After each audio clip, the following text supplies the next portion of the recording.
Hello, everyone. Welcome back to the channel. This is John for Flippin' Ain't Easy, and I'm very excited today because we do have a special guest with us. No one other than John, the Cincinnati Picker, and I'm extremely excited to have him on. Real quick, before I bring him on, if you're watching this live, please put your questions for our guest in the chat. If you're watching after the fact, of course, you're welcome to comment and still answer questions. And hopefully we can talk about your topic today on the channel, or after the fact, if you post, then I'll try to get back to you. We're going to try to keep this around to an hour. I know that John's time is valuable, unless he wants to go beyond that, but we'll just kind of play it by ear. So without any further ado, let's go ahead and bring John on. How you doing? I better doing great. What's going on, man? Great. So I'm really pleased to have you on. A small channel like me. I mean, you are one of, I'd say, a handful of resellers that when I first started this full time, when I started back in 2019 full time, I reached out to YouTube because when you're part time, it's a lot different animal than when you're full time. It can be overwhelming, and you're one of the few channels I reached out to watch and see how you do things. And I just want to thank you for, everything you've done for not only me, but the community as a whole. You are quite welcome, man. I mean, I don't know how much I've done, but I've always looked at my channel as just kind of like sharing my whole journey. You know what I mean? What little bit I know. And as I learn things, I try to teach people what I'm learning as it's ongoing. But I want to address what you said about a small channel. You've got 14K subs, man. That is not a small channel at all. Like when I first started this thing 5 years ago, the absolute pinnacle of the reselling community YouTube channel was 10,000 subs. That was it. Like we thought, once you hit that, you're a made man or whatever in the mafia, so to speak. 10K was the pinnacle. That was it. So the fact that you hit 14K is amazing, man. I remember the day I hit 10K, I was like, yep, this is it. I've reached the pinnacle of the reselling YouTube. Yeah, I never thought it would get like this, and it's amazing to me. And we're just going to keep plugging away and see where it takes us. Got some questions for you, and hopefully you don't mind talking about it. I don't mind a bit. I need a few of these before I start answering questions. That's fine. That's fine. You like to do I see you do a lot of Whatnot live auctions, right? And you're doing those pretty much daily. And I had a chance to, I'm on Whatnot as well, but I haven't done any. And I actually watched you to maybe get some ideas and to see how you do it, and went pretty well. Now, what time do you spend on Whatnot versus the amount of time you spend on, saying, on eBay? I see you do a lot of flea markets and yard sales and that type of thing. So you have some presence on eBay. So I'm curious as to the mix and how you work that all out. Yeah, so it's kind of changed this whole year. So I got to do a little bit of a backstory to kind of give you a context of this whole thing. I discovered Whatnot in maybe November of last year, and I was a buyer on there, buying sports cards and just checking out different streams. And I really fell in love with the platform. I'm like, I really think this platform is going somewhere. I think this is the future.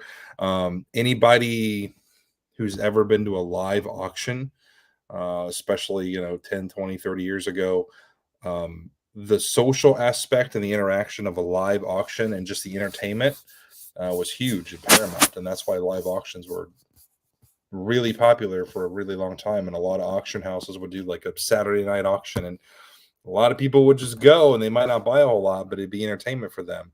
And the internet has really phased out live auctions big time. I mean, it's hard to find a live auction nowadays. Everything's either, you're bidding on a local auction site and then picking it up. High bids, really big. But I think Whatnot is seeing a ton of success for that same reason. They're combining the social aspect, the entertainment aspect, along with the fast-paced auctions. And I honestly think the sky's the limit for that. So, and I say all that to say that Whatnot has not paid me. They never paid me to get on the app. I applied just like everybody else. It took me 3 weeks, and I was anxiously waiting their response to even get on the app. So I got approved right around Christmas, I think, is when I got approved. Oh, okay. And I wanted to wait until the first of the year to do my first auction just to make taxes easier and everything. So I've been selling on there for almost 9 months, and I was dipping my toes in the water early on, selling a variety of things. And I saw that initial bump from viewer support, which was amazing. And I fully expected it to wane off and go away, and it did. Hmm. And I wanted it to, because I wanted to see how viable the platform was just as a platform, with not, me just selling to viewers. Like, I wanted to sell to other people. Hmm. And I found that sports cards was really my niche, because there's a ton of people on there buying sports cards. I know sports cards really well. It's something I'm passionate about. And the percentage that I was doing kind of first off was maybe like 25% and whatnot, 75% eBay. And it really started taking off around like April, May, June. And I dedicated like 100% of the time to whatnot. Like, let's just ride this wave and like see what Hmm. happens. Yeah. And I log my sales for eBay and log my sales for whatnot for each month. And like, whatnot was going up, eBay was going down. Hmm. And the last probably like 6 to 8 weeks, um, I've shifted back towards a little bit of eBay. I don't know if you know anything about like card breaks on whatnot. Like, you have Oh, I do. boxes of I do. cards and you sell Yeah. spots. Yeah, I was doing a lot of the breaks, and I've stopped doing the breaks. Just kind of stopped being profitable. But the selling the single cards have been really profitable. So I've been focusing on selling the single cards on whatnot, and back to building my eBay back up. It's very low right now. I've got like 75 listings or something like that, but Hmm. slowly getting those eBay sales back up and trying to find a happy medium between the two. Sorry, that was a really long answer to No, your no, question, it's a but great answer it's kind actually. of And changed a lot throughout the year. now, do you find long term that whatnot is you think is going to keep growing, or do you think it's kind of met its plateau and maybe fall off a little bit? No, I think it'll keep growing. They have so much money behind it, and they're very forward thinking. And they do something that eBay, Amazon, Mercari, I don't care what app it is for reselling, they do something that none of the other ones do. Is they make real time changes based on feedback from buyers and sellers. Wow. Okay. So they constantly send out surveys to buyers, they send out surveys to sellers, and I know this because I'm a buyer and a seller, so I get surveys for Hmm. both, and they have in-depth surveys. They reach out and have calls. I have Oh. talked with whatnot representatives, I think probably a dozen times in the last 9 months. Every time they've reached out to me. Huh. I had one guy in the head of the singles department for cards email me and say, "Hey, I've noticed you get a lot of viewers and you get a lot of engagement on your live streams. I want to talk to you and like figure out like what's working, what's not working, just to like help other sellers implement things." So I think they're here for the long term. There's so much money behind that company. They haven't even gone public yet. They've got a Oh, okay. lot of backing with a lot of money, and they seem to know what they're doing. They're growing fast. I mean, it's a scary thing to find that balance of the right amount of buyers and the right amount of sellers. Because Hmm. if one of them gets too much, then the scale isn't going to work. If you get too many sellers on there and there's not enough buyers to buy the product, a lot of those sellers are going to go and they're not going to come back. All So right. you got to have a really good experience for both. Oh, okay. Okay. Well, I see, your videos, you do a lot of swap meet or like flea market swap meets and then yard sales. What do you prefer when you're sourcing? Garage sales, 100%. I love garage sales. It's just more of a Mhm. treasure hunt that way. You find more random stuff. The return on investment is better than any other place. Like, flea markets are great, auctions are great, thrift stores are okay. The garage sales, I mean, there's nothing Maybe better. I more went this people are, morning and or I only hit.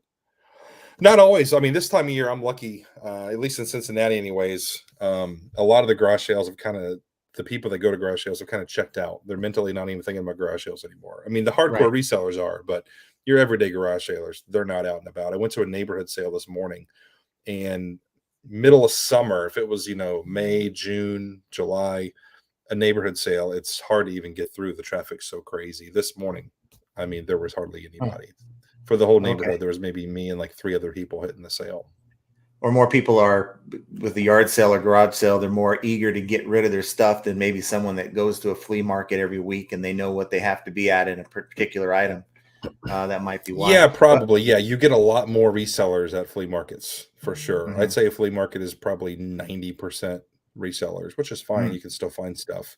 You've just kind yeah, of got to pick your spots a little bit. yeah. Um, Craigslist Hunter in the house. What's up, Pete? Pete, I found something today. I just went we on a got private pick we got today a of a legend storage in the unit. I house. found something you're gonna love, and I'm gonna mail it to you. We've got a You have a little legend in the surprise coming your house. way. So we Yeah. have Craigslist Hunter in the house. So hey, Pete, how you doing? Another legend that watched many of his videos. I remember I think it was 2019 when I was going full time. He was actually dumpster diving for different stuff. So I thought that was pretty cool. But um, back to you here. What kind of things are you? I see you look for like VCRs and a couple things you look at like books and things like that. What are you looking for? Because I noticed that you don't normally, at least what it looks like off camera, you don't really look at the comps when you're buying stuff. You're just kind of going off of what looks good. So what type of things do you source and how do you determine what's worth picking up versus not? That's there's no easy answer to that. I do look stuff up. I just and when I'm making my videos, I don't want half the video to me like flipping through my phone.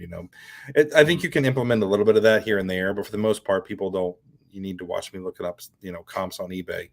Mm-hmm. So if it's a VCR, like I'll give $5 for it, and take a gamble if it works or not, because I know it'll probably sell for 40. I don't need to look it up, depending on what it is. Right. And you know how this is. Like the longer you are picking, the more you know what you're looking for, and you kind of, it's just an instinctual thing. Like, yeah, this is a good pickup. This isn't. If it's something you haven't seen, obviously you got to look it up. And YouTube really opened my mind to look for anything and everything. I mean, I'm really, really thorough, and I'm combing through stuff that I didn't used to. I mean, 5 years ago, I was a very average or below average picker because I would only focus on the things that I knew. I knew sporting goods. I knew the easy things like video games and some electronics, but I didn't touch clothing. I didn't touch clothing 5 years ago, and I've opened my Right. mind up to a lot of different clothing and a lot of different things that I wouldn't even look twice at, and that's made me a better picker. So if I'm at a garage sale, I mean, I'm just scanning every single item with my eyes, like really doing a once over. And a lot of times I'll do a quick second walk through too, just to make sure I'm not missing anything. And if you keep an open mind, you're going to find something in almost every single sale. You Right. really, Right. really will. And if you're willing to ship big items, if you're willing to buy stuff that other people aren't, you're going to find stuff. You got to be willing to broaden your horizons. And it doesn't mean that you can't niche down and like have a specialty. Like that's completely fine if there's something you're an expert at, and a lot of times that'll bring stuff your way. Like I have a friend that's really into ephemera, so anytime I find ephemera and I know I don't want to mess with it, he's my guy. Like I know a guy that's mid-century modern. If I find MCM stuff because it's crazy hot, I want to mess with it, he's my guy. Like I love selling to other resellers because it just keeps that network going. I move stuff really fast. They make money on the deal, and they bring sports cards to me. They bring, sports memorabilia to me. So I've always totally said fine that to have a niche. I don't see anything wrong with that. But yeah, keep your horizons open. Yeah, networking is, to me, when you're a reseller, it's really key. If you're doing this and you're just at home and you never reach out to anyone, you never go out, let's say, I mean, you don't have to have a channel to network. You don't have to have, I mean, you can do this on Instagram. I mean, you can go out to yard sales. You're going to meet other resellers out there in your area, and to befriend some of these people, and I've met a lot of people locally. It opens up opportunities. So like if you come across something that they like to source, you can easily maybe make a really quick flip, make a few bucks, but at the same time, move on from it. Real What do quick, you I do? want to talk about what you Yeah. said about the networking, but I got to give a shout Yes. out to Prison to Profit in the chat. What's up, Dante? How's it going, What? man? I just Dante's in the watched his house? 60 Days In last night. Did you see the new episode of Hey, 60 what's Days going In on? last night? I did not. And it's my bad on that. I know that my buddy Archie, he's local, Biscuit Butt. Biscuit Butt, Biscuit yeah. Butt. Yeah. Yeah. So I think he's with us here today, and yeah, he is, and he is a huge fan of the show, and even more of a fanboy now that Dante is on there. So Right. I just need to My get. wife and I were big fans from the get go. Like when it aired, I don't know, 7-8 years ago, we've watched every season. So like when he was on it, it's like, oh my God, this is crazy. Like worlds colliding. I want to talk about what you said with networking. So yes, you're 100% correct with networking. And it took me a really long time to learn this. But if you are a reseller, whether it's part-time, full-time, whatever, the best way to take your business to the next level is to build a really big network, because you want stuff coming to you. If you have to beat the streets and hit the thrift stores and the sales, day in, day out, it's going to be a grind. It's going to be really tough. But if you build a network where you consistently have people bringing you stuff, it just makes life so much easier. I'll give you a perfect example. Today, I went out and did a private pick from somebody that I bought from. I think today is like the 4th time that I bought from him, and he's a reseller too. He just has a different model because, as we all know, there's a million different ways to make money in this thing that we do. There's no one right way to do it. Everybody has their own way of doing it, and they're all correct, honestly. And he does a lot with antique malls. He loves antique malls, and he doesn't like eBay. So a lot of the things that haven't been working for him in the antique mall, he's selling to me. And he buys so much that he just has a storage unit packed full of stuff that he just needs to liquidate a lot of stuff. And like, that's where I come in. And I've got people that I do the same thing with, where sometimes I buy so much stuff and it's just not a good fit for eBay, or if I can't move it at one of my shop sales, like just come in, blow it out, and just sell a whole bunch of stuff. And I feel like if you're open to networking and not having to like absolutely make the most money you can on every single deal, and instead of looking at the long-term picture, then you can really, really grow your business quick. And a lot of times that means paying up a little bit, like if you meet somebody for the first time and they invite you in and they have so much stuff they don't know what to do with, and they throw you a number of $300 and you say, let's do 400. Like, that's going to blow their mind, and they're not going to forget that. And next time they have stuff, think about you they're going next to call. They're going to call you. Yeah. So like, if you think you're going to make 1,000 and they're saying 300, like, give them 400. What the hell? Make a little bit less on that first deal and get the call the next time. Like I'm just very, very, very fortunate and lucky. And like YouTube has been huge for that too. It's been paramount. So where like I have 20 to 30 people on my phone I could call right now and say like, hey, what do you got? I'll be there next week. Let's make a deal, and I'll fill my car with stuff. That's awesome. That's awesome. Well, let's see who we have here with us. I see Tommy Bernard podcast. All right, a guest. I like finding new small channels like the Cincinnati guy. Only 240,000 subs. What is your vision for your channel here? Are you just going to try to see how long it takes you to get up to 1 million, or what? Oh God, that's never going to happen. First off, shout out to Tommy. I love Tommy. That dude's hilarious. Tommy, we miss your live show, man. I miss you and Tracy. God, that would be my routine, because they would be up so late that I couldn't actually stay up to watch it, but I would watch their live stream while I listened the next day. I would just watch the replay. And I don't know. I really miss it. Those two were hilarious. So yeah, Tommy, you gotta get back to making content, man, in some form or fashion. And it's easy to step away from making content. It's just that sometimes it's a grind and you don't feel like it, but if you got something good going, you got to keep sticking with it. That's for sure. We have Biscuit Butt in the house. What up, FAE fam? What's up, Raccoon Whisperer? What's up with the raccoon in the trash can, and you have to get him out with the ladder? What's that all about? That's been going on for months. I mean, months and months and months. This has been happening. And then one day I just randomly decided to film it. And I think I either put it in a YouTube video or an Instagram story or something. And then one day I was like, I got to make a TikTok for these little things. So I made a TikTok account for him, and it went viral within like a week. It was crazy. There was one video had like 4 million views already. And now I just check on them every day and make a video of whether or not they're in the dumpster. Well, I guess the Biscuit Butt's going to get a little drunk tonight because he's going to play a game during this. He's going to take a shot every time you use the F bomb, and I get giggly. Well, you haven't used the F bomb, but I do get a little giggly. So I'm sure he's already Yeah, it starting, and I depends hope on how he's not many of out these I driving. have. I didn't bring the whole bottle down, so I'm limited to one of these. Back to your question. I didn't mean to avoid your question. You asked about what my vision is for my YouTube channel. Yeah. Um, the shorter answer is I really don't know. My YouTube channel has evolved a lot. I'm very much a person where, like, if I want to do something, I'm just going to start doing it, even if I don't know what I'm doing. And Mhm. if you go back to my old videos, I did exactly that with my YouTube channel. So I didn't know what I was doing. I just started making content, filming it on my phone. It was really poor quality, but over time, like, it just kind of took shape a little bit. I got really good advice from Steve and Steph Resale Killers. I don't know if anybody Mhm. you guys know Mhm. them. Yeah. Steve is a They were marketing on genius.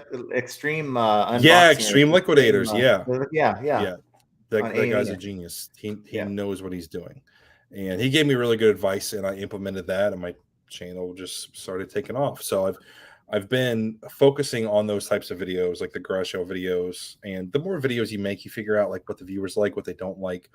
I used to do a lot of the what sold videos, like just kind of showing what sold on eBay, what I was packing, and nobody was eBay watching them. I mean, bingo. they would take me twice as long to edit, and they would get Mhm. a third of the views. I'm like, okay, so like these aren't working. You guys don't like these, so I've been focused on the garage sale videos. Um, I don't know, man. Like, I'll be honest. I started the channel because I've always really enjoyed teaching people and just helping people grow their business with whatever knowledge that I have. And I mean, for the last couple years, I've really thought about making another channel in some form or fashion where I have different guests on. I figure out what their pain points are with their business, and try to help them grow their business, or, like, fix whatever problems or issues they might have. And my vision for it would be each week I would have a co-host, like, say, for you, for example, like somebody that has a different knowledge base than what I have. So it would be I'm me, there, it would by be the a way. co-host. What's that? I'm there, by the way. Whenever you want me, You're signed up? Awesome. yeah. Yeah, me and a different co-host, and we have a brand new guest on the show that, is trying to solve a problem with their business, or maybe trying to solve a problem with their YouTube. And we get advice. We take advice from the chat, and we just kind of like have fun and hang out and see what help we can offer them. Is kind of like Yeah. my vision for that channel. And the reason I don't do it on mine, it's no secret. YouTube hates live streams. I mean, YouTube a lot of times will punish you for doing live streams. Really? I've seen this in my experience with videos. I've seen it with other ones, where if you are consistently putting out pre-recorded content and then you do a live stream, your next video will not perform as well. Not only that, but YouTube does not promote live streams. So when you're watching a YouTube video and you see the little scroll thing on the side of recommended videos, Mhm. guess what you don't see? Live Right. streams. Because they can't put the They little don't. commercial break in. Well, it's not so much that. It's just most people, I'd say like 70, 80, 90% of people, if they don't catch a live stream when it's happening, Mhm. they don't watch it. The rewatchability of live streams is really low. YouTube has figured that out. That's why they essentially punish people for making live streams. Now, Hmm. that's not to say a channel can't be successful for having live streams. I think they can. I just think that it's hard to find a mix of pre-recorded and live, and that's why a lot of people have made dedicated channels for live streams. I know I just went off on a completely No, you actually different didn't. tangent. You actually really didn't, because it kind of leads me to really my last question, and then hopefully we have some people in the chat that have some questions for you. That is one live program, and I think you guys did it live maybe a couple times, but it's the guys without jobs. So is that ever coming back? What happened with that? No, I don't think it's coming back. Really Just kind of fizzled out, man. burned out.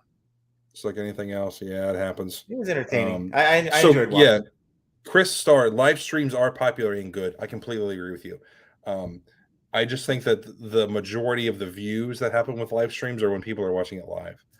Mhm. And YouTube, yeah, it's just such a weird dynamic. I think YouTube views live streams as kind of like the redheaded stepchild. And I say this just because I've done hundreds and hundreds and hundreds of live streams, like on Mhm. my channel, on other channels. Like I've gotten feedback from a lot of people.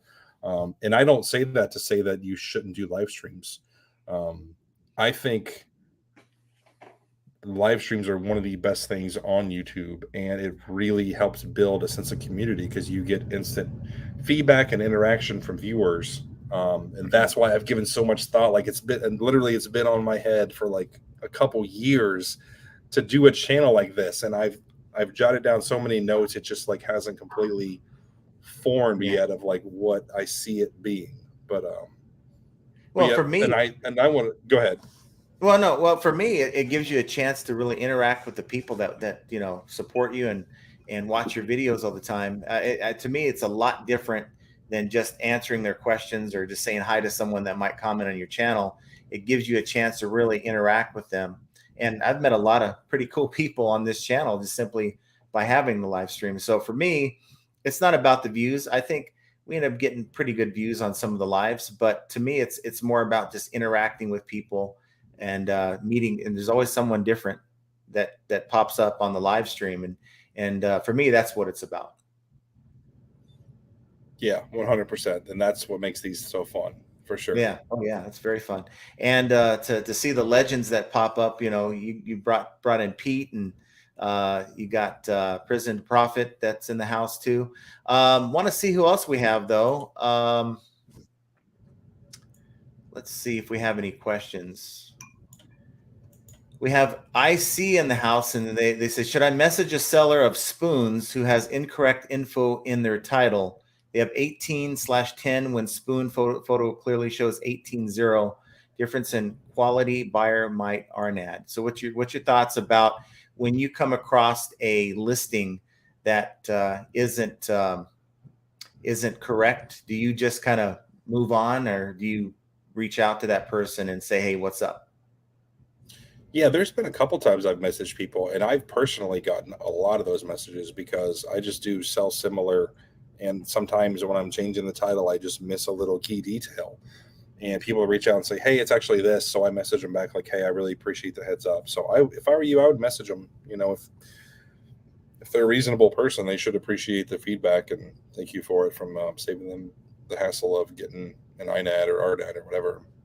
Yeah, I received a nasty gram. Believe it or not, I had an error, and I was selling a printer, and I got a nasty gram from, and I could tell, of course, the name. He uses this. I think he uses the same name on his eBay account than he does on his YouTube channel. Bearded Picker reached out to me and said, "Hey, you shouldn't be listing it this way." And he was like, "I'm like, hey man, I'm a fan. I'll fix it. Thanks for letting me know." But I thought that was That's pretty cool. I cool. mean, what's the odds of that, huh? So that's pretty cool. That's too funny. I got a question from No One Design too. What does Cincinnati Picker resell, and what area does he focus on sourcing, and what platform does he sell in, and what platform is he looking to sell in the future? So we've already established that you do Whatnot or eBay. Is there any other platforms that you sell on? I do a tiny bit with Facebook Marketplace. It's just such a pain in the butt. Um, I've had some listings recently, but it's usually like 10 to 15 people on average that reach out before one of them actually shows up and buys the thing. So Mhm. it's very little that I put on Facebook Marketplace just because it's such a hassle. Um, but no, those are the two right now, eBay and Whatnot. And I really believe in diversifying and not having all your eggs in one basket.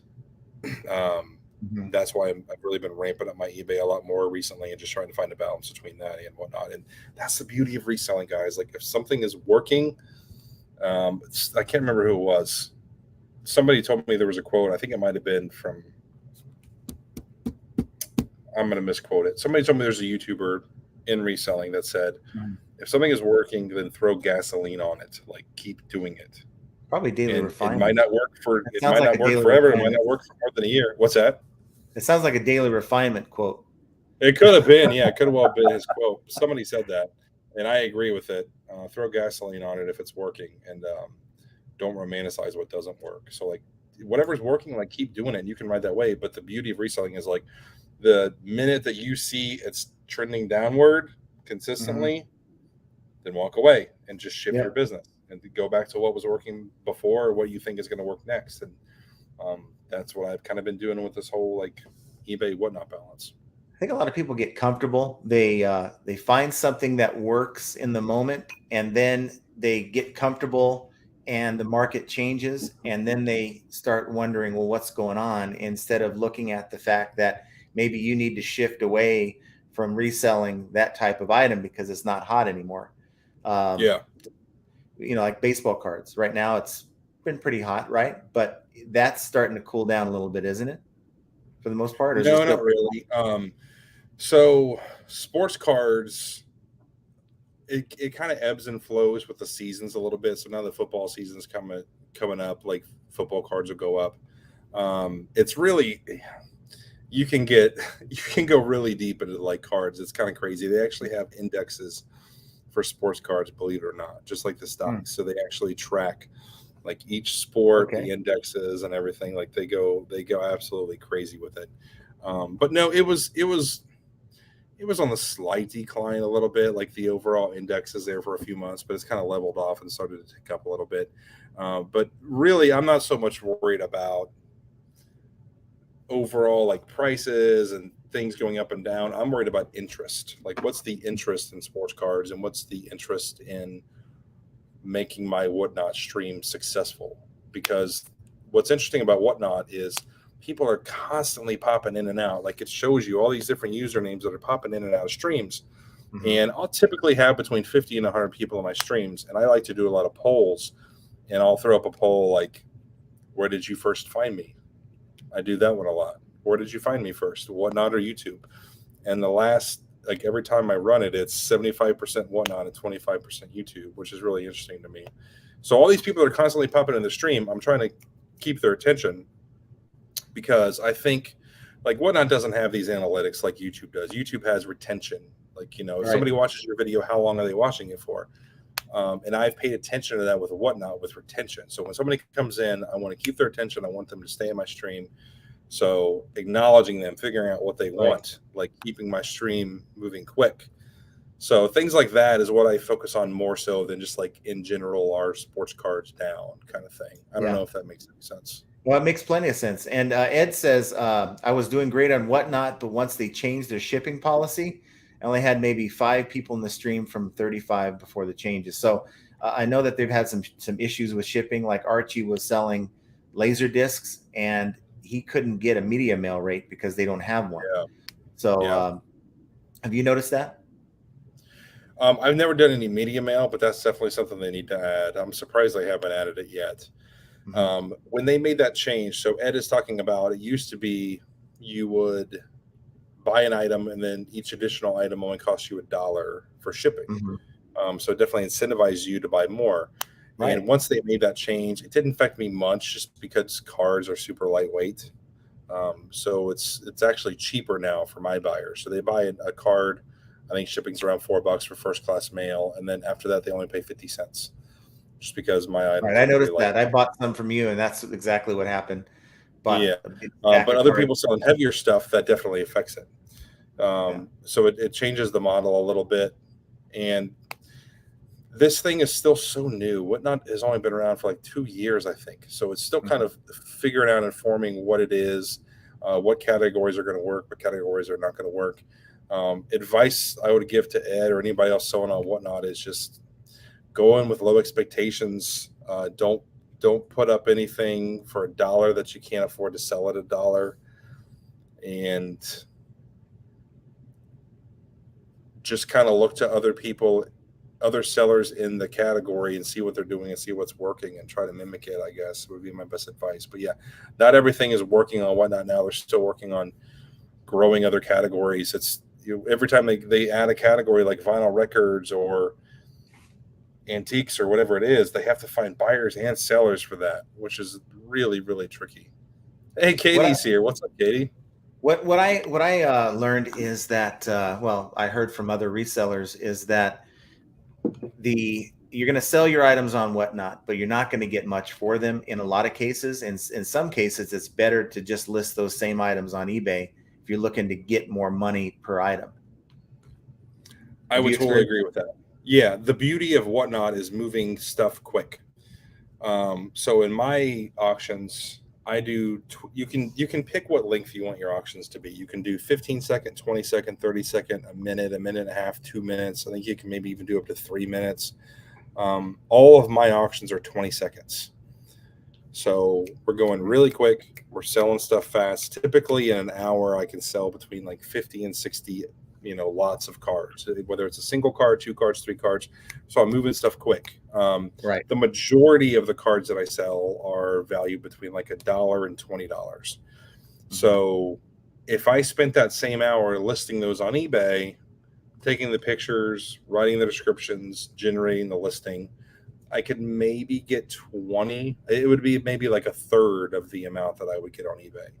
Right. The problem is, if you search whatever card it is on eBay, there's going to be hundreds of them. How long is it going to take me to sell it? High competition, So right? I can turn and burn these cards super, super quick. They don't always sell for eBay prices. Sometimes they sell for a little bit more.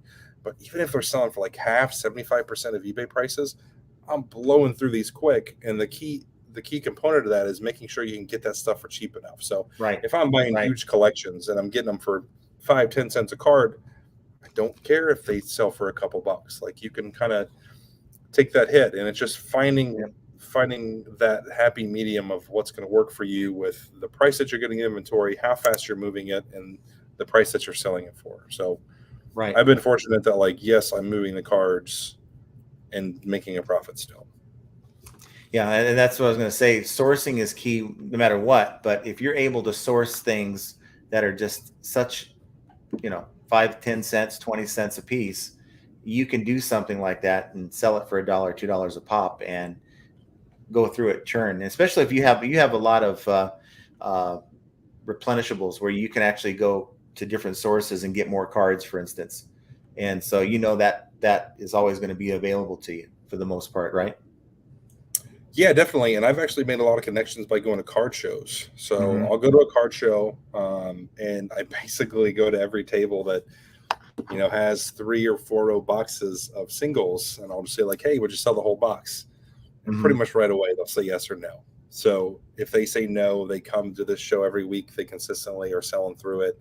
And, they don't want to make a deal on a whole box, which is totally fine. If they say yes, sometimes they're just there for the one time, or they don't want to be there for 5 or 6 hours, piecemeal on the stuff. And I made a couple connections that now sell a lot of bulk to me because they value their time, to not put all that effort into sitting at a car show all day. They'll just rather sell me a whole box.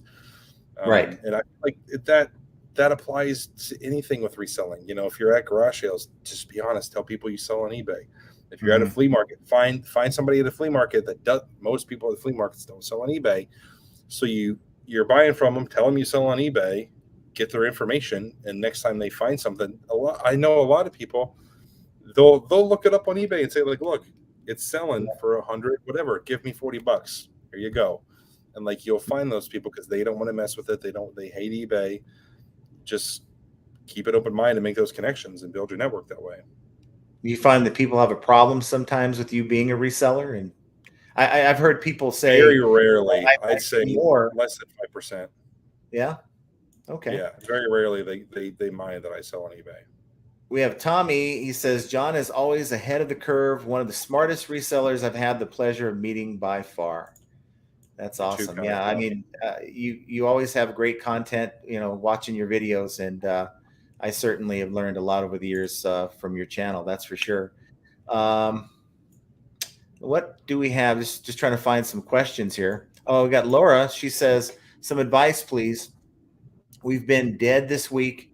We've applied all the tips and tricks, but I don't get it. It's like our account is locked or something. So slow sales, what do you do? What do you look for when you're dealing with slow sales?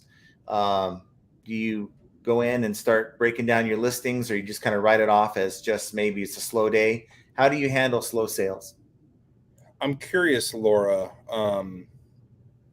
when you say slow, what would you compare it to a typical week? Like, tell me what a typical week of sales looks like, and then what this week of sales looks like. So like, is it Mhm. like 50% less? Is it 75% less?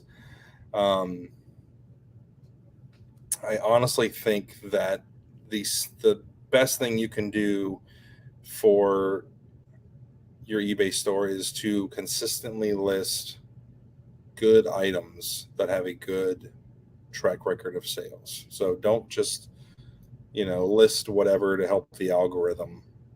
Actually put stuff on that has a really good sell-through rate. So you're looking at an item, how many active are there, and then you're looking at how many has it actually sold. And if that I sell-through think rate's pretty good. I think there's some people that are in denial though. They feel Yeah. like I have great stuff to sell, and they want top dollar for it, and they wonder why, especially when it's a slower economy right now. They wonder why they're not selling, and they're not willing to do promoted listings. They're not willing to do markdowns or coupons. So I always tell people there's one or two reasons why your sales are slow: because your items suck, or it's because your listings, your pricing isn't right, you don't have enough photos, you don't have a complete listing, and that's not your stuff isn't appearing enough in search to be competitive. And that's kind of what we do on this channel, is we discuss ways to improve your listings, to improve the slow sales. But it's like you said, it's just consistency, being consistent and having the right items to sell. Yeah, totally. And I agree with everything you just said. It's a lot of people want top dollar for things. My philosophy is the fast nickel over the slow dime. I'd much rather move on something, make my profit, and get on to the next thing.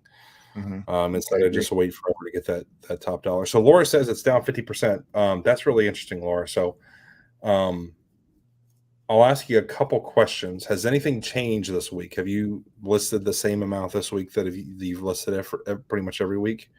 Okay, you're mindful and consistent with the listing. So um, then I'll ask you, Laura, is for the last month or 2 months, is this specific week the only one that's down this much? Or has it been like going continually down with your sales? If it's just 1 week that's off, I wouldn't stress too much. Sometimes that's just the ebbs and flows of eBay. Hmm. Even with That's my right. eBay, I think it was 2021. Was it 2021? I did 190,000 in sales on eBay. Um, and I still had weeks that were really low. Hmm. One out of every 6 or 7 weeks, I would just have a low week, and I didn't have an answer for it, but I would just have a low week, and then the next week it would just bounce back. So I think it ebbs and flows a little bit. I try to, if I'm giving advice for any reseller, focus on the macro, not the micro. Um, if you're wanting to hit sales goals, I would aim for monthly sales goals, not weekly sales goals. Like, it's good to shoot for that, but if you don't hit it 1 week, don't stress it. Like, you've got the whole month to meet your monthly sales goal. Um, think those are things that are a little bit out of your control. Listing is not Right. out of your control, Right. but sales a lot of times can be out of your control. You can do promoted listings, you can do markdowns, you can do coupons, you can send offers, all that stuff to help generate them, but a good percentage of sales will be out of your control. So just Right. focus on things you can control. Don't sweat the micro, focus on the macro. I get more determined when I have a bad sales weekend. Yeah. I kind of double down my efforts and try to get more value in my store than if I'm going to put a couple $100 one day, I might shoot for $300 or $400 worth of. I can't even speak. He even has his own cup, Cincinnati Picker. That's pretty cool. Somebody made that So for me. So you know who made this? Sarah, actually, Froggy okay. Flip's wife, made this cup for me years and years ago. That's awesome. I actually have an Was it- Angels one. My wife made me. So it's pretty it's pretty awesome. That's I cool. didn't have that here today. I didn't know you're going to represent the cup. Otherwise, I would have done the same. We have Chris Girl in the house. How did that DVD pallet purchase you did years ago when you had an auction company? Was it profitable, or was the amount of work needed not worth it overall? I remember that one. So what happened Yeah, with that's that? been years. It even with Mhm. all the work involved, it was still profitable. Not insanely profitable, but I made money, and it was such a good learning experience because I put eyeballs on almost every single piece in that. I really did because the way we did it was we went through, we're checking cases and seeing if the thing was in the case, and if it wasn't, it got tossed, and if it was, then it got sorted by software, video games, DVDs, like all these different categories. And then once it was sorted in the categories, I put eyeballs on everything. So me personally, I looked at every item. And with the software, I was learning that a lot of different Adobe software was worth big money. I got a good I've really trained my eye to find rare DVDs, rare Mhm. VHSs, just like different oddball things. So that now when I'm at sales, I'm scanning through media, I can pick things out like, oh yeah, that's a good one. I got to pull this out and check it and look it up. So it was an Mhm. awesome learning experience because I got a crash course in all things media. So I'm really grateful for that. But you probably wouldn't do it again. If I did it again, I would do it differently. I would Mhm. try to flip it quicker in bulk. Okay. Okay. Yeah. Let's see. We have Lynette. She says, I have a strange return happened today. A buyer left town after purchasing 4 pieces of clothes. USPS processed a return to sender. Do I refund this buyer immediately or wait to receive the items? She says, I offer free returns and am a top seller. Plus, any advice is appreciated. So, what's your take on That's that? frustrating. If they left town, was it for vacation? Like, did they message you and say that they left? Because if it were me, I would just let it play out Mhm. until eBay gets involved. Let it play out. I would just maybe message them and say like, "Hey, what's the deal? Why didn't you communicate to me that you were leaving?" Um, because eBay sees all the messages. So Mhm. if you're actively trying to figure out what happened and fix a problem for them, there's a chance that eBay could rule on your side if and when they even have any kind of issue. Because as of right now, if you get the item back, just say like, just tell them like, "Hey, I'd be happy to send this back out to you if you would like to pay the return shipping since you didn't Mhm. properly communicate that you were going out of town," like something like that. Just approach it like you're really really trying to take care of the customer and genuinely try to just fix the problem for them, and don't stress so much about like eBay getting involved or what they're going to do until they get involved. Once they get involved and you've Right. got that on your hands, that's a whole nother story. I've actually had this happen, and eBay treats that return to sender as a positive delivery, even though it's not, and it's on the way. And That's the good. last thing you want to do is to refund that buyer because I mean, yeah, chances are you're going to get that item back. So I will tell them if they reach out, I will tell them that, and chances are you're not going to find out until it gets to your house, gets back to you anyway that it was a return to sender. So what I will do is I'll reach out to the buyer and I'll tell them I have your item. It came back returned to sender. We can either refund you less the shipping, or if you'd like to, send me your email address that's tied up to your PayPal account, I will send you an invoice for the actual cost to send this back to you, and see what happens with that. And if they don't get back to you, within a reasonable amount of time, then just give them that refund option one. That's kind of how I would handle it. That's how I handled it, and it worked out just fine. That's the perfect way to Um, handle it. It's crazy that eBay doesn't have a way to like invoice people. Like, come on, like yeah, if I'm eBay and yep, if I'm sitting at the table saying I want more money and I want to start taking, from the pool of the fees coming in, right. doesn't it make sense to you that you should be able to invoice someone for a purchase or There's a something? Like, lot of things that I mean. let's We're still let's think. waiting. We're still Let's waiting think. for best Come on. instant It's the payment on best simplest thing offer. ever. Yeah. How dumb? How dumb Um, could you possibly be? oh, I I swear to agree. God. The things that eBay does, and then as soon as they announced that they were doing eBay Live, I'm like, come on, guys! Like, you're the old dude in the room trying to be with the new kid, like the hip kids. Like, they see Yep. Whatnot taking a good chunk of their market share on certain categories, and they're like, we've got to do this. We've got to do eBay Live, and of course, it's going to be a colossal failure. Like, Mhm. I'm sure I don't know if eBay's watching this. I know they have people that watch these things, but like eBay, just focus on what you know. Okay, stop trying to milk your sellers for every Right. last dime you possibly can. Like I sent something to Tommy, I think it was a month or two ago, Whatnot had a promotion where, like, if you sell a certain amount of items, they're going to send you hundreds of dollars or $1,000, incentivizing you. Mhm. Like, we'll just give you cash, we'll add it to your account. And I sent it to Tommy and I said, Whatnot is actively trying to give their sellers more money, and eBay is Mhm. actively trying to take more money away from them. Exactly. And I think it's I don't know what type of setup Whatnot has with the stocks, if they're even in the market. But with eBay, they're losing buyers. And because they're losing buyers, of course, they're losing money. So the only way, if you're losing buyers, to make up for that to the shareholders is finding another way to get that revenue. And that unfortunately is off the back of the seller. And of course, sure, I'm not eBay's favorite channel because I'm always, putting the light on them as to what they need to do better. But unfortunately, it's not just me saying it; it's you saying it. It's other resellers saying that there's other avenues that are popping up that are more seller friendly, and eBay needs to figure it out. But it's certainly not off the back of the sellers, in my opinion. Yeah, Um, definitely not. And I'm like, there's been a lot of Whatnot talk tonight. I'm not saying eBay is dying. I'm not saying eBay's dead. I'm not saying Whatnot is replacing eBay. That's not the case. eBay's not going anywhere. They can peacefully coexist. But mhm. I do firmly believe Whatnot is taking a good market share chunk from a lot of categories. Funko Pops, sports cards, a lot of things.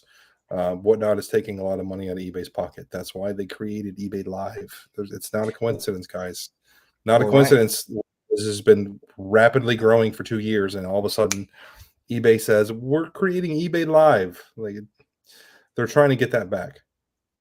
Well, and also, I mean, just take a look at your situation. I mean, you gravitated almost exclusively over to Whatnot, and how many other sellers are finding other platforms and saying, you know what, I'm done with whatever's going on here at eBay, and just taking their selling experience somewhere else. I'm sure you're not. I'm sure there's thousands of people just like you that, and your motivation probably wasn't due to frustration on against eBay. It was you saw a better way to move a lot of your items rather than having to list one item at a time. Yeah, 100%. Yeah. Common tags. I got to read this comment from Common Tags. Okay, Whatnot let me just get raised this. Series D funding as a startup in June for an additional $260 million. Wow, I didn't know that.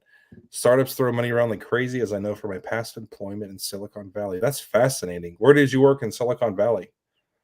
Which, by the way, if I you guys ever seen the show on HBO, Silicon Valley is absolutely hilarious. I can That's attest just to what John's saying in that I signed up to sell on Whatnot. I haven't sold a single thing. I haven't had one auction yet. I went through the whole. You go through like a 30-minute onboarding where they have like a video presentation, and then um, I decided, you know what? And then Archie Biscuit Butt was like, yeah, I want to maybe list uh, my laser discs on there, and I sent him a link. $200 if you refer someone to sell on Whatnot, and he did. He sold, I don't know, maybe $50 worth of laser discs, and a couple weeks later, got $200. So I thought that was pretty cool. I mean, I thought it was amazing. How can they? I know it's part of this $260 million deal or not, but I thought it was just amazing that they would do that. So, and we have a $10 super chat. Thank you, Lynette. I appreciate that. Thank you for doing that. That's awesome. Um, let's see if we have any. Biff Boffo says, I finally got forced to use the new eBay listing tool. I don't 100% hate it, but they could have done a couple easy things to make it better. Now, now I can tell you from my account, I have the option to go back and forth. Some seems like some days I don't have the option to go back. And then some days I go into my listings and it gives me that option. What do you think of the new listing tool? What's your take on that? so I'm kind of old school or lazy or whatever word you want to use. I list from my phone still. I'm a Yeah. phone lister. I've always been a phone lister. I just like the ease and convenience of like having it all here. Take the pictures, list it.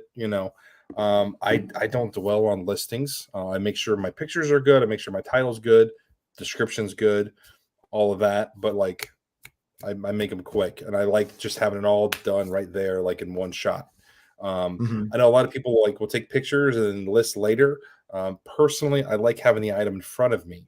If if there's a scratch here or if there's something there, I like having it right there so I know to put it in the description, detailing what it is I'm seeing, just so I don't forget it after the fact, because I'm old. Like, I'm gonna forget that stuff. So yeah, I'm weird. I still do the phone stuff. Can anybody link Common Tags channel? I saw Tommy mention that Common Tags has a channel, and I'd love to follow it. Common Tags is an amazing channel, 3 or 4. So check it out. If you want to put the actual channel name in the chat, we'll put it up here. But yeah, I like to list with the app too, the initial listing. I do like the fact that you can go in and when you're writing your description, you can do voice dictation. Have you tried that? Where, you can really quick, I want to acknowledge. So if you just type Common Tags, it actually pops up. She's got a huge channel, 32,000 followers. That's amazing. I have not tried voice dictation. I have to give it a shot. It's really accurate, and you just say the word period at the end of the sentence and it does it all. Wow, I'll have to check that out. Time saves. That's a tip for you guys who list on your phone and want to write up a good description and don't feel like going through and typing it on your phone. That's a time suck. So just hit that little microphone. If you have an iPhone, the microphone button on the bottom right, and it will allow you, as long as you say the word period at the end of the sentence. Don't do one long run-on sentence. But I do that on every listing now. I'm putting my description verbally in the app, and it works really. That's a nice little hack, John. I'm gonna start using that. By the way, John, I want to acknowledge you. Like, your channel is amazing. Like, I feel like the lifeblood of the reselling YouTube community is channels like yours that are just freely giving advice to people and like genuinely trying to help people grow their business without trying to milk them for every last dollar. So I just want to acknowledge you for that. I think it's huge. You're gonna make me cry, John. You're gonna make me cry. Yeah, don't ever change. Once you get big, once you've hit like 100,000 subs, don't. I want to change. Sometimes I got to tell you, it's very tempting to look at what you do and see what others are doing and try to branch out and to do a little dabble in things. And I just got to stay within. Something I've learned just recently is you gotta be who you are and be true to yourself. And not everyone can put out the kind of videos you put out. You just got to find what you do well, and just keep doing it. So hey, thank you for the compliment. I certainly appreciate that. That means a lot coming from you. So I certainly. There's nothing wrong with branching out. Like, try new stuff, get creative. Just don't ever do something for the money, or you know what I mean. Like, I don't know. It's such a tricky balance. Like, I see so many channels because like I've been in this for 5 years, man. Like, it's been 5.5 years that I started my channel. So I've seen so many channels come in and get big and grow and then try to take the quick dollar, and then like their channel just goes fall off, like crash and burn. I can't tell you how many times I've seen it over and over and over and over again, where they just sell out their viewers and just go for that dollar. And when you say sell out the viewers, you're talking about taking like what, bad sponsorships, or maybe trying to sell a video like tutorial course, or what do you I think there's a lot of different ways it happens. There's not one specific thing. Some of the things you mentioned are the case. Whatever seems like it's a quick money grab is the answer to your question. Okay. If that makes any sense. Well, I got to avoid those pitfalls. But I'm for me, it's very tempting to take on a sponsorship, for instance, get a sponsorship offer. But if you don't weigh it against, your audience, they don't want to see something that doesn't even pertain to them. So I've turned down on this channel a lot of sponsorship. I'm sure you get a ton of sponsorship offers just on your channel.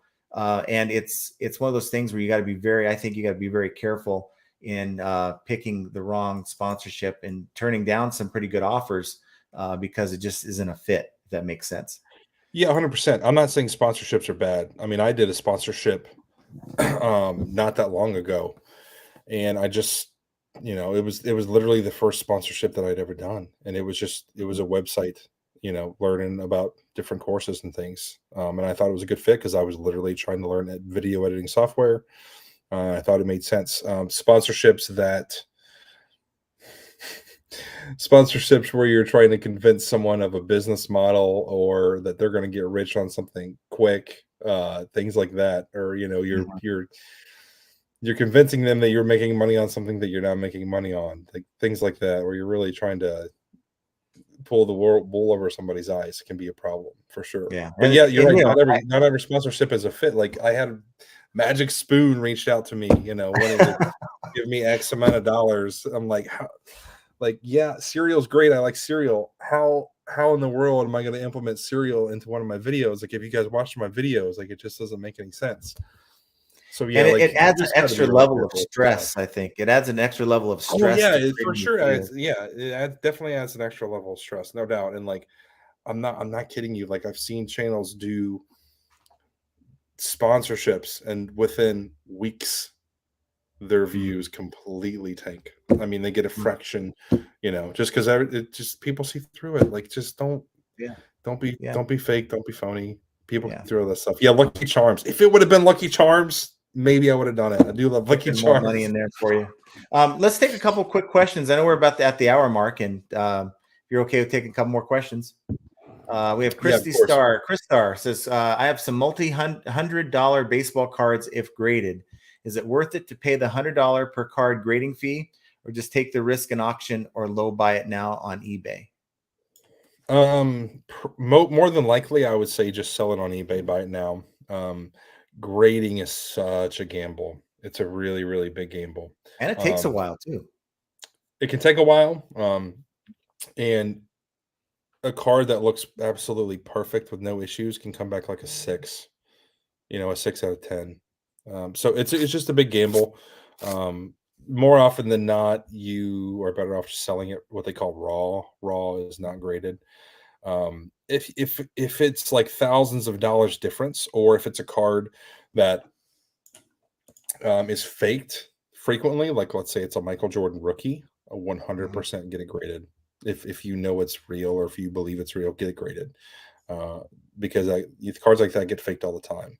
But let's say it sells for like 100, like you said, $100. If it sells for $100 raw, and it only sells for like 150 or 200 or even 300 graded, don't grade it. Just sell it raw. Now, if it sells for 1,000 or 2,000 graded, then yeah, look into it. I will tell you, if you're going to send it to like PSA is the big grader, and Mhm. whatever grader you send it to, if you think it's perfect mint, expect it to come back a 9 and hope for a 10, just Mhm. because these companies don't have a super high percentage of grading 10s. So hope for a Mhm. 9, or I'm sorry, expect a 9, hope for a 10, and look at the comps like that. Like if you're looking at comps, a lot of the times the card will sell raw for pretty close to what it sells for as if it's graded a 9. So it's such a delicate balance with the whole grading thing. Like I've sent a lot of cards off for grading, and I just treat it as a numbers game. Like I'll send 20 or 30 off at a time. And of those 20 or 30, I might get half of them back are 10s, and then another 7 or 8 or 9s, and then I've got like some random 6s and 7s for whatever reason they decided to give it that. I have a question on that front. I have a couple cards, a Shohei Ohtani rookie and a Vladimir Guerrero Jr. rookie from like a couple years ago. They're graded 10 by a company called First Graded. They're all in the protective case and everything, but Mhm. um, now the value, it's the same. It's an original card, but it's not PSA or Beckett or anything like that. So is it worth sending those in to get graded, knowing that they were already graded a 10 to like PSA and to spend the money and the time?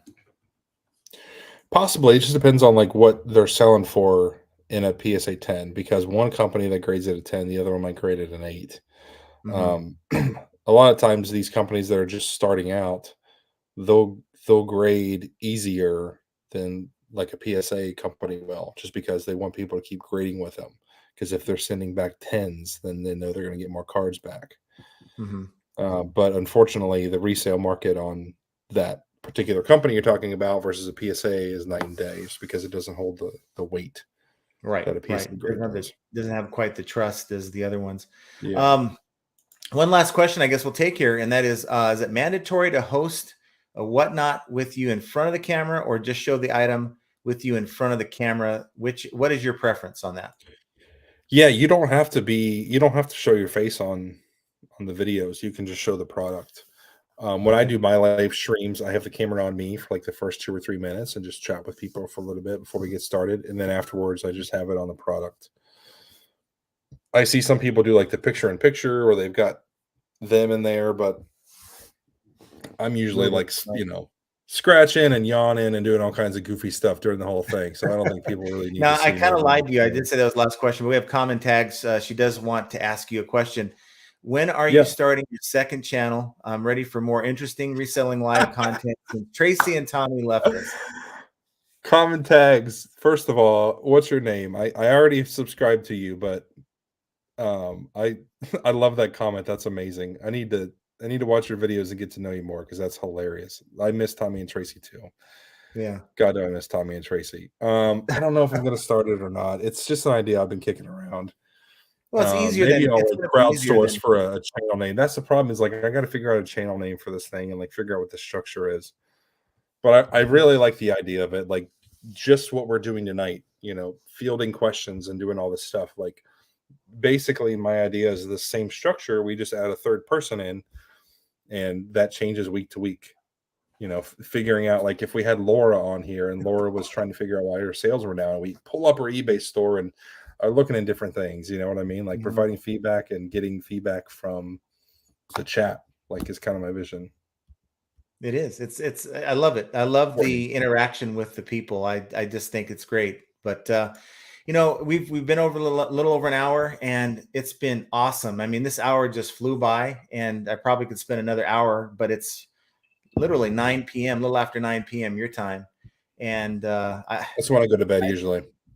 I just want to thank you so much for taking the time. I mean, like I said, I feel like I'm a little channel compared to yours. And I kind of, no matter how big I get, I'm going to operate under that mentality. I think that's the way to go. But just the fact that you have taken time to just, hang with us on this channel is awesome to me. So I appreciate that. Yeah, of course, man. I appreciate you having me on. Keep doing what you're doing. I will. Is there anything, anything that you want to say to everyone before we end this live stream? I'll just say, what is it? 79 people watching. I think a lot of you guys already subscribed to this guy, but John's amazing. He's doing it the right way. So show him some love. Keep showing up to his lives. And yeah, I just enjoy your content, man. Keep it going. Well, I got to say this. I got to say that being able to have the honor of talking to someone that's been around in the business like John is just another sign how flipping ain't easy. And I want you, John, to have an excellent weekend, and everyone out there have an excellent weekend. I want to be on your program, whether it's your new channel or whenever you have a live stream. Hit me up. I'll be glad to be on your channel. I look forward to it, John. Thanks, man. Maybe you'll be the first co-host. Awesome. I'm looking forward to it. And everyone, thank you for hanging with us tonight. And have a great sales weekend. And we will talk to you guys very soon. Take care, everybody.